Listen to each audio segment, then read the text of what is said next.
나의 소망이 저에게서 나는 도다. 오직 주만이 나의 반석, 나의 구원이시니.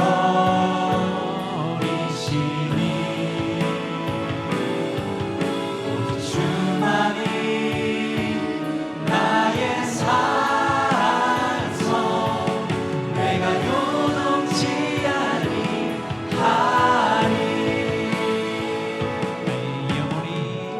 나의 영혼이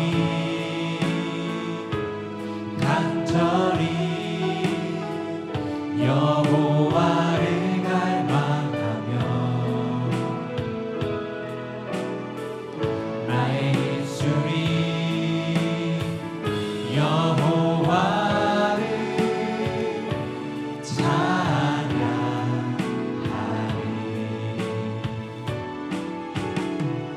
나의 영혼이 즐거이 여호와를 따르니.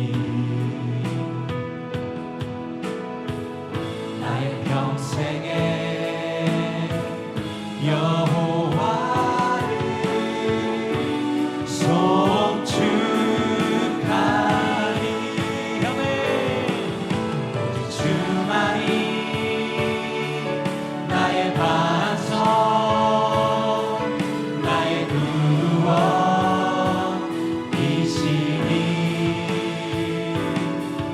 오직 주만이 나의 산성, 내가 요동치 아니하리. 오직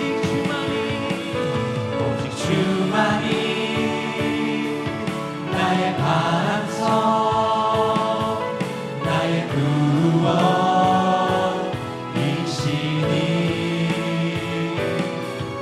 오직 주만이 나의 산성, 내가 요동치 아니하리. 아멘. 나의 구원, 나의 영광 하나님께 있으니. 내 힘의 반석과 피난처 되시네.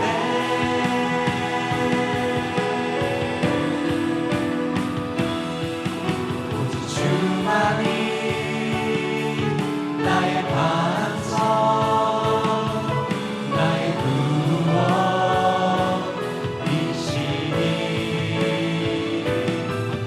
오직 주만이 나의 산성, 내가 요동치 아니하리. 아멘. 오직 주만이 나의 반석, 나의 구원이시니.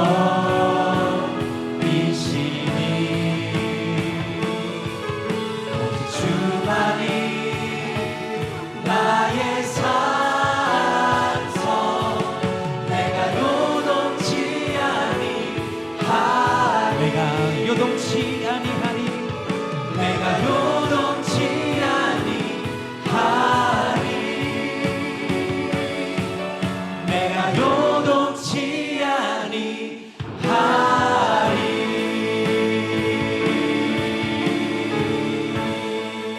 아멘.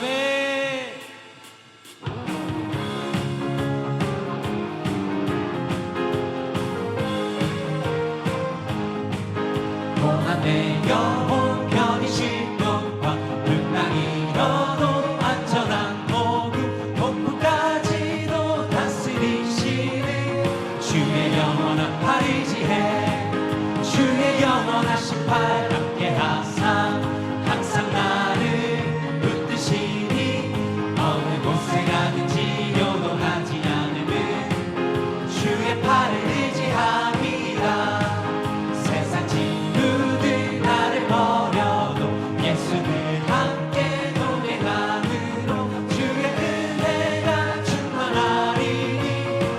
주의 영원한 팔 의지해 주의 영원하신 팔 함께 하사 항상 나를 붙드시니 어느 곳에 가든지 요동하지 않음은 주의 팔을 의지함이라 나의 믿음이 연약해져도 미리에 미한 힘을 주시며 위태할 때도 안보하시는 주의 영원한 팔 의지하네 주의 영원하신 팔 함께 하사 항상 나를 붙드시니 어느 곳에 가든지 요동하지 않음은 주의 팔을 의지함이라 맺지 못한 것 주께 없으니 나의 일생을 주께 맡기며 나의 모든 짐 대신 지시는 주의 영원한 팔 의지해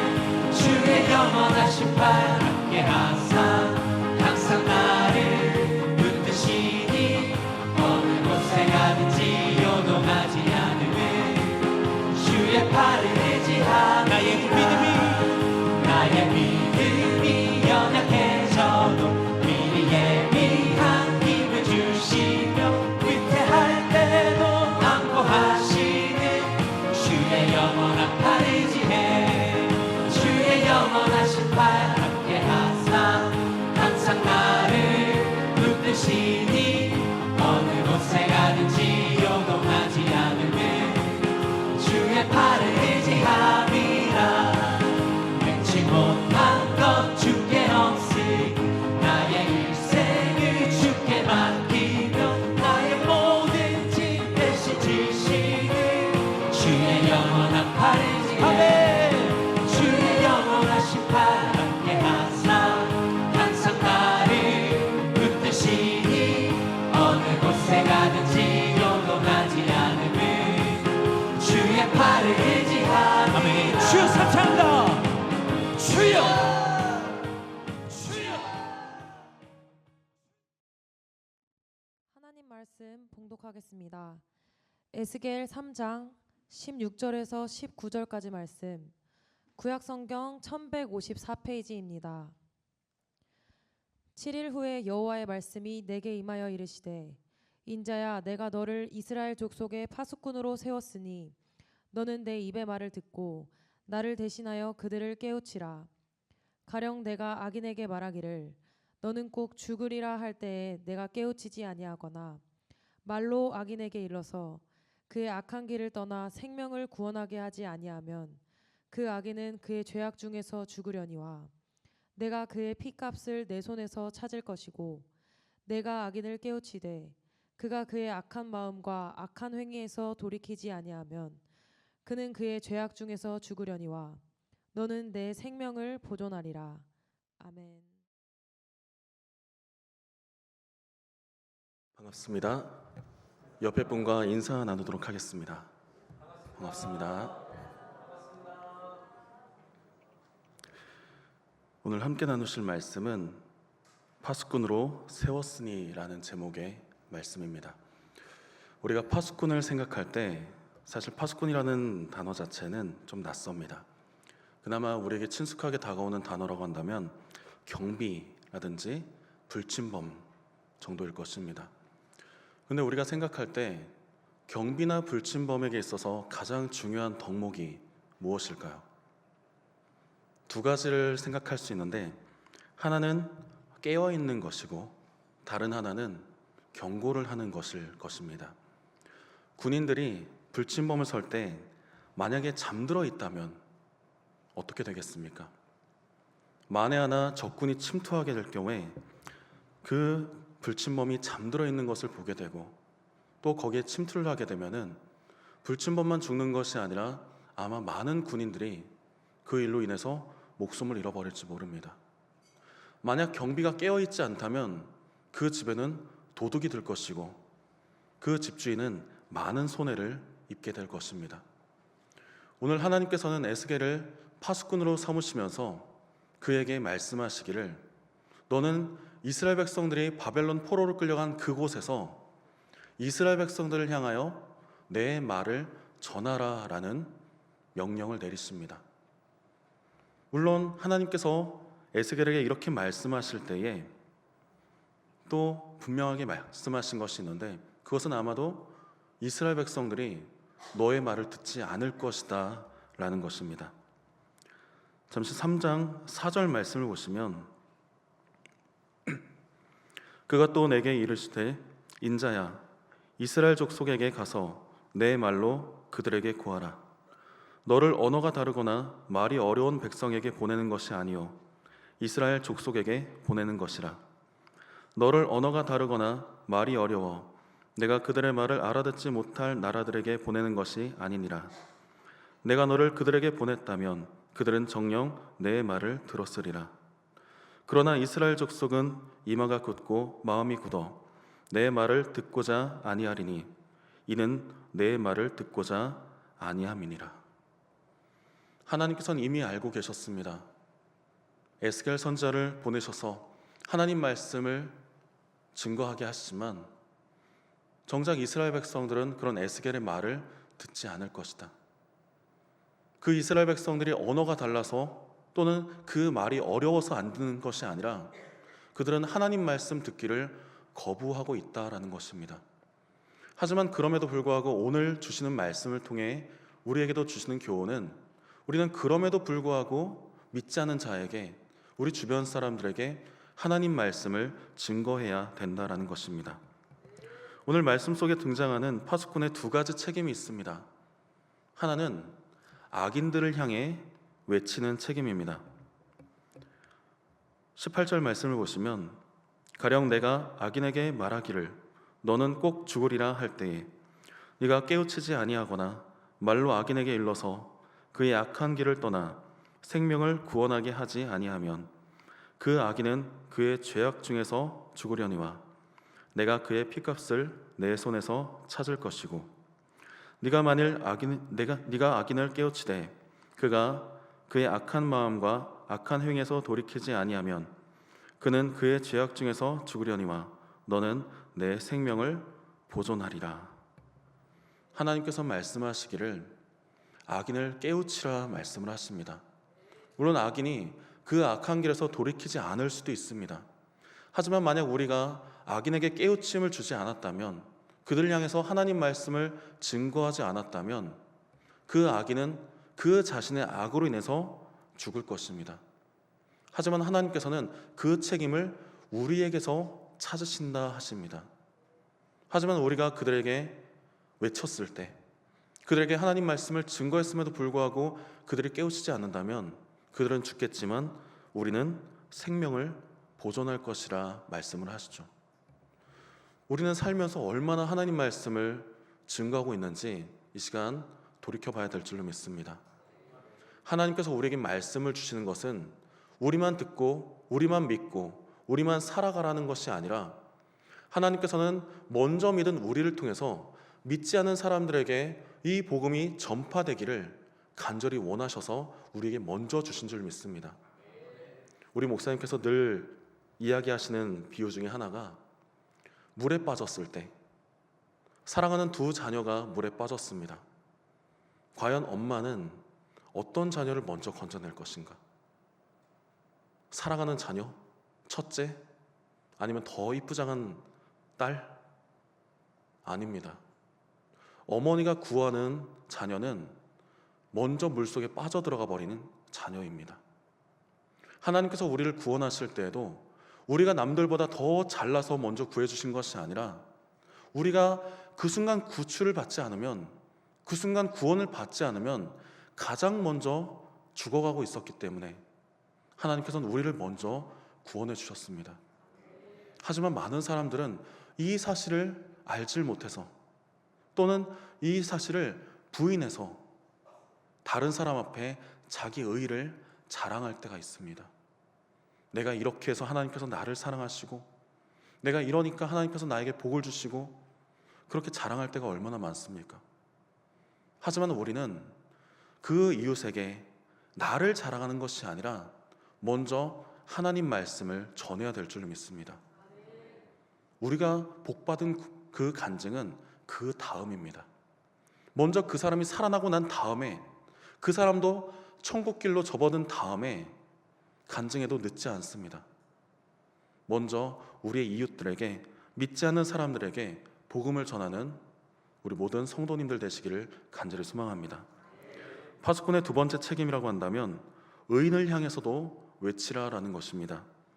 20절 말씀을 보시면 또 의인이 그의 공의에서 돌이켜 악을 행할 때에는 이미 행한 그의 공의는 기억할 바 아니라 내가 그 앞에 거치는 것을 두면 그가 죽을지니 이는 네가 그를 깨우치지 않음이니라. 그는 그의 죄 중에서 죽으려니와 그의 피값은 내가 내 손에서 찾으리라.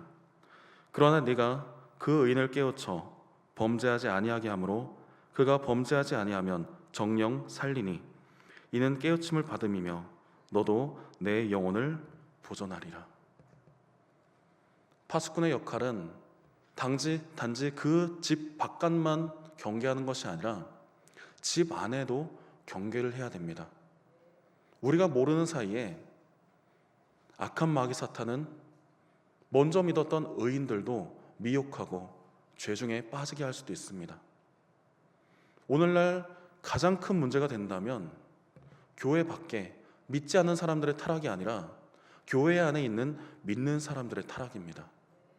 하나님 말씀에 온전히 순종하며 살아가야 될 그 의인들이 하나님 말씀이 아니라 자기의 말을 기준으로 삼고 또 자기의 생각을 따라 살아갈 때 그것은 결국 하나님 말씀을 떠난 악이 될 수 있다는 것입니다. 그때 우리는 어떻게 해야 되겠습니까? 그것을 보고 그냥 두는 것이 아니라 반드시 깨우쳐야 될 줄로 믿습니다. 이것은 먼저 믿고 나중에 믿고 그게 중요하지 않습니다. 하루는 사도 바울이 베드로를 꾸짖었던 일이 있습니다. 베드로가 이방인들과 같이 밥을 먹다가 유대인들이 온다는 소식을 듣고 그 자리를 급히 피합니다. 그 사실을 들었을 때 바울은 베드로를 꾸짖었거든요. 하나님께서 사명을 주시고 하나님께서 보내신 자리인데 다른 사람의 눈치를 보고 그렇게 자리를 피하는 것이 맞는가? 그렇다면 그 자리를 피한 그 일 때문에 같이 식사하던 사람들이 얼마나 상처를 받았겠는가? 사실 베드로는 예수님의 수제자였고 당시에 모든 제자들 가운데, 사도들 가운데 가장 으뜸인 사람이었습니다. 바울은 주님과 동행하지도 않았고 맨 나중에 자기도 그렇게 고백하죠. 만삭되지 못하여 난 자 같은 나에게도 하나님께서 은혜를 주셨다. 근데 그런 바울이 베드로를 꾸짖습니다. 왜냐하면 베드로가 잘못된 선택을 했기 때문입니다.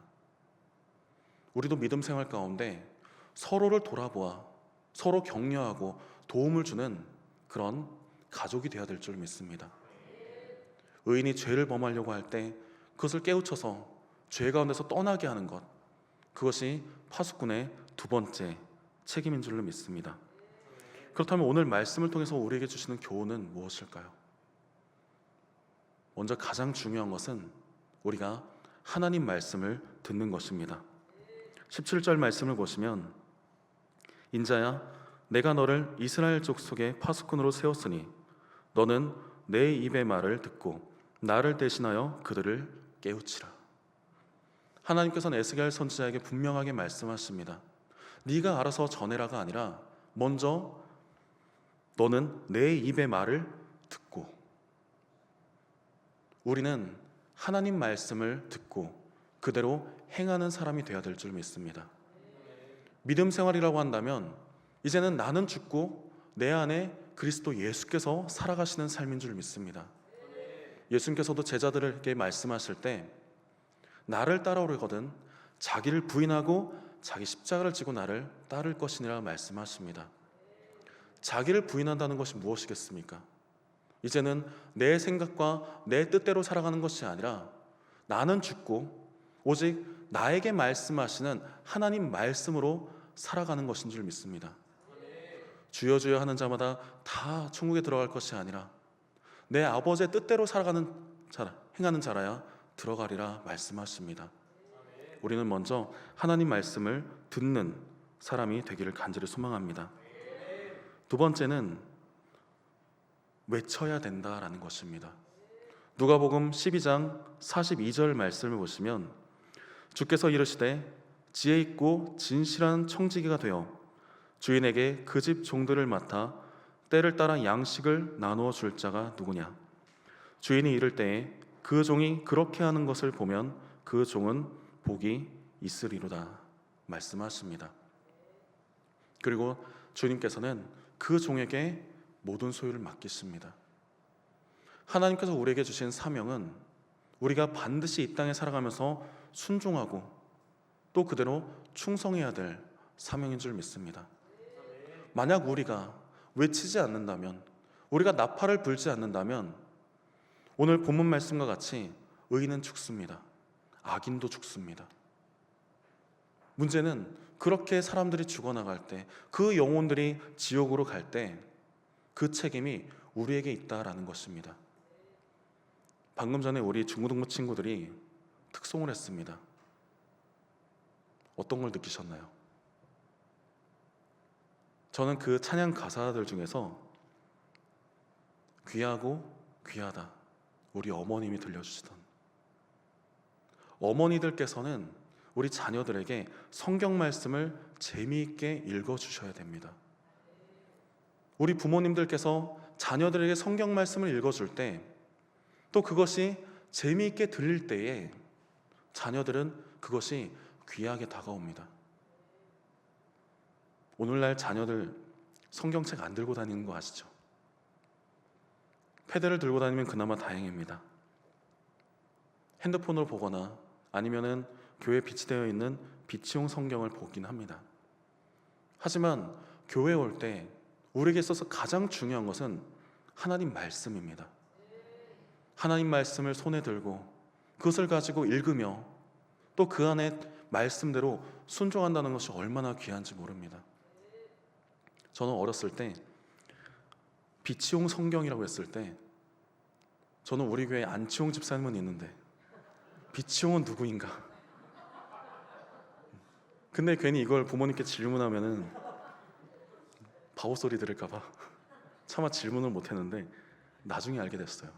아, 비치를 해놓는 용이구나. 근데 그 비치용 성경은 먼저 믿는 사람이 아니라 교회에 새로 오신 분들을 위한 것입니다. 우리는 다 성경책이 있죠. 그 성경책을 그냥 차에다 두고 다니는 것이 아니라, 집에다 그냥 펼쳐놓고 끝나는 것이 아니라 우리는 늘 들고 다녀야 될 줄 믿습니다. 물론 성경책은 무거울 수 있습니다. 때로는 그 성경책을 넣기 위해서 우리 가방에 있는 다른 짐들을 빼야 될 수도 있습니다. 하지만 그것이 순종입니다.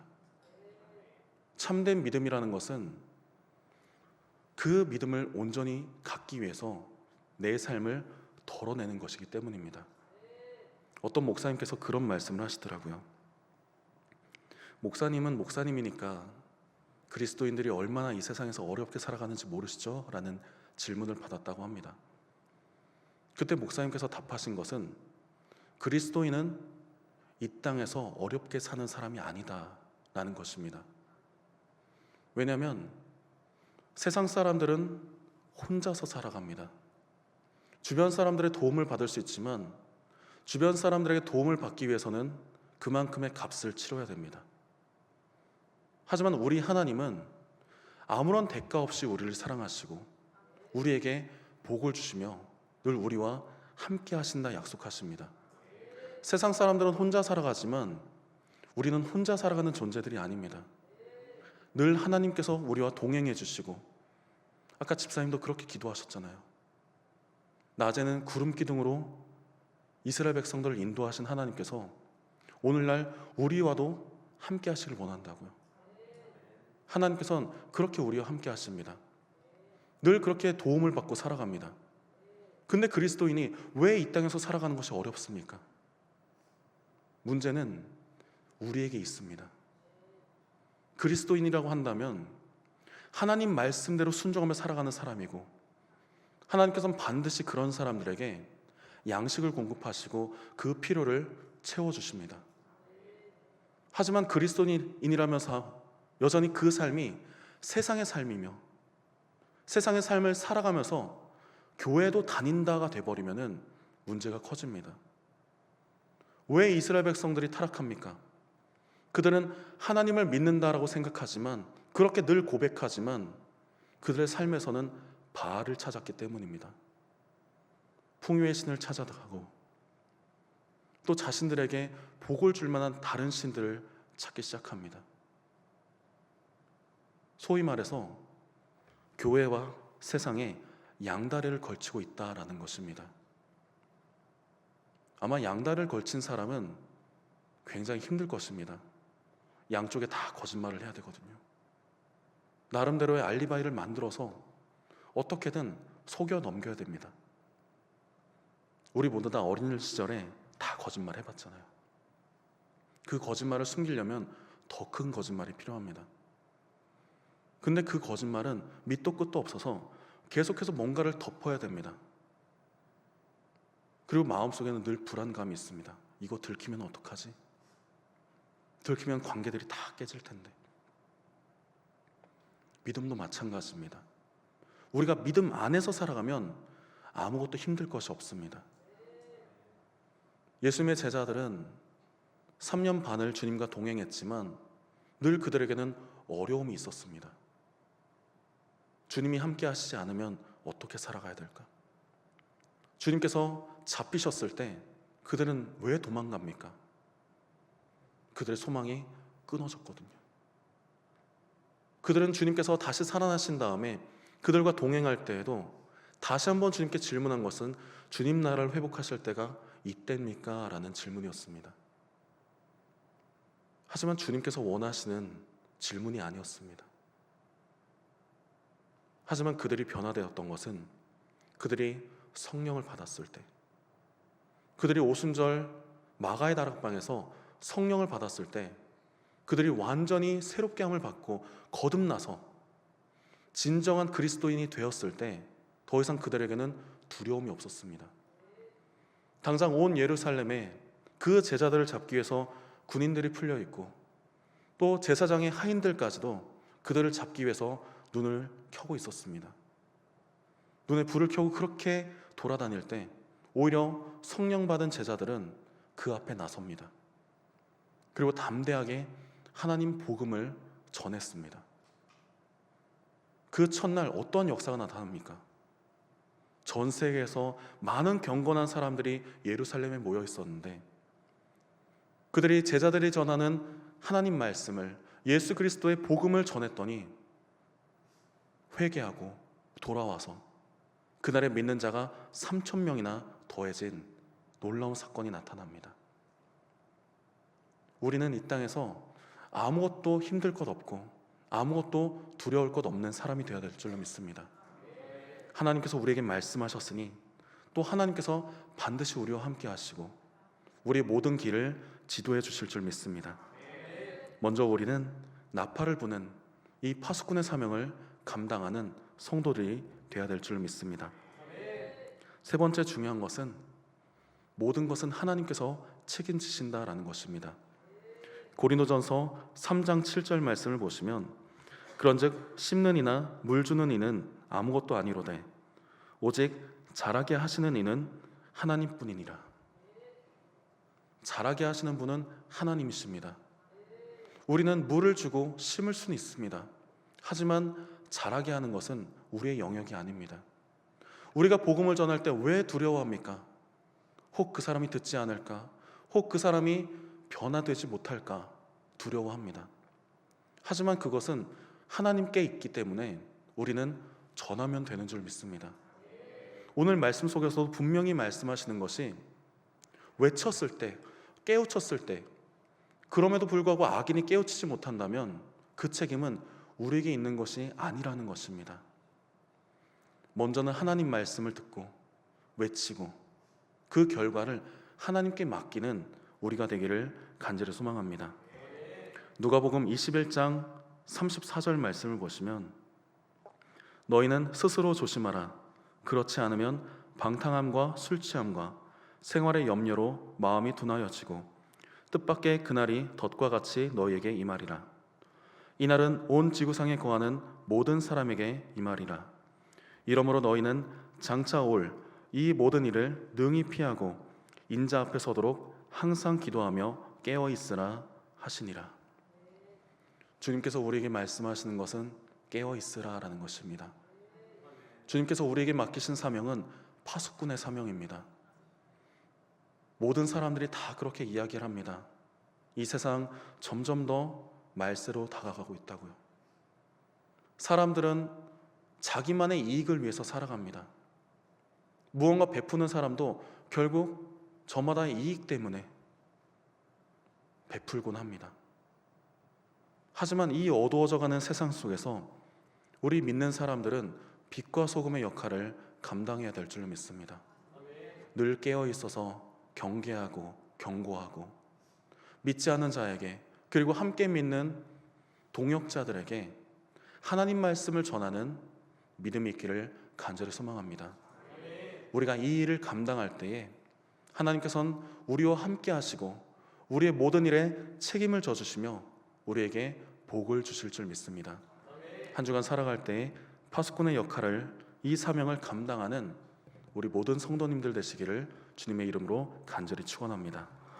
기도하시겠습니다. 사랑이 많으신 하나님 아버지, 참으로 감사드립니다. 에스겔을 파수꾼으로 부르신 것처럼 오늘날도 우리를 파수꾼으로 불러주신 줄 믿습니다. 주님, 저희가 이 역할을 잘 감당하는 믿음이 될 수 있도록 인도하여 주시옵소서. 먼저는 하나님 말씀을 잘 듣게 하시고 잠들지 않게 하시며 기도와 말씀으로 깨워서 복음을 전파하는 우리 모두가 될 수 있도록 주님 발걸음 주장하여 주시옵소서. 예수님의 이름으로 기도합나이다. 아멘. 찬송가 310